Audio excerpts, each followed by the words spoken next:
If you want to turn off two-factor authentication on Cash App, follow these simple steps to ensure your account settings are updated. This process will help you manage your security preferences effectively. Step 1. Open Cash App. Launch the Cash App on your mobile device. Make sure you are logged into your account to access the settings. Step 2. Go to Account Settings.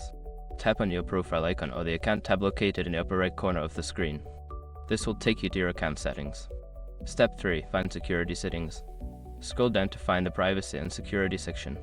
Here, you will see options related to your account's security features, including two-factor authentication.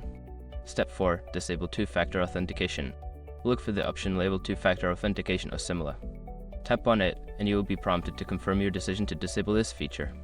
Follow the on-screen instructions to complete the process. Step 5. Confirm changes. Once you have disabled two-factor authentication, you may receive a confirmation message. Review your settings to ensure that the change has been successfully applied. By following these steps, you can easily turn off two-factor authentication on Cash App.